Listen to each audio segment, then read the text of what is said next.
Welcome, Cancer, to your in-depth weekly horoscope for week commencing the 20th of November for the Sun or the Ascendant.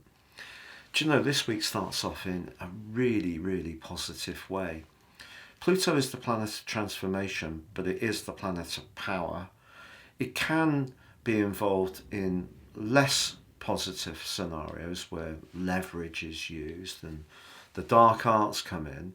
But because the Sun's in the 5th house, which is very much about manifesting all that's good about you in terms of radiating your individuality and your talents, someone, Pluto, the 7th house, can be very receptive to you.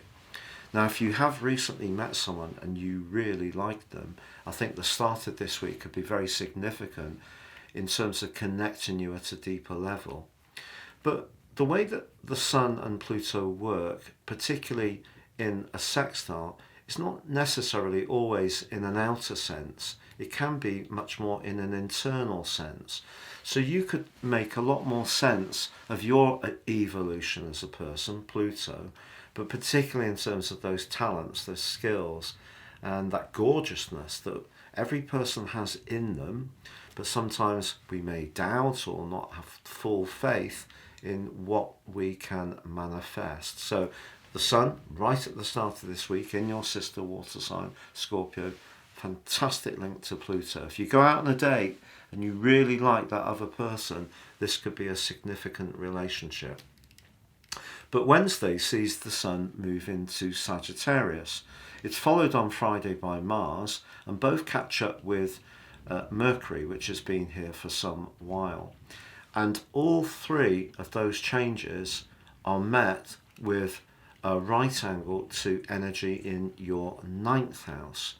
9th house energy is where you've had Neptune since 2012, which has given you tremendous potential for growth around the spiritual domain, travel, photography, film, healing in all its different guises. You may have been really fortunate to see your whole situation grow around those things in quite a significant way. But of course, Neptune does have its downside. It can delude us at times about the reality of situations. And also Saturn joined up with Neptune in March the 7th. And Neptune still is in retrograde through to the 6th of December. Saturn's out of retrograde, but that 9th house expansive energy has started to change. Ever since March, I feel that maybe you've become much more aware of other people's philosophies, and other people may not have necessarily always agreed with yours. So if you've been dealing with a contractual situation, a legal matter, you've travelled, or you are someone who's wanted to widen your horizons, it may not have been easy this year. So what happens with the Sun moving from the beautiful 5th house, which is where we can really shine and show our joy, into the 6th house, what it's asking you to do is to take any ideas you've been generating and to box them into something more tangible and workable. 6th house, even though it's Sagittarius, which can be, very buoyant and optimistic, for you, it's kind of Virgoing. So it's wanting you to take the creativity but forge it into something that has some kind of practical benefit. And there is Saturn immediately limiting the Sun. So you could find that your physical vitality, because the 6th house is about health, does feel rather leaden. And it could be, if you are wanting to travel somewhere, for example, or you've got a course to do, a project to put in, that it just feels quite weighty. And the reason for that is the 9th house is about where we want to be free. And ironically, it is a kind of Sagittarius vibe. And the 6th house is about responsibilities and obligations. So the important thing with the Sun and Mars movement this week, even though ordinarily Mars moving into the 6th house would give you more stamina, and it could do, just initially it's saying don't overdo it.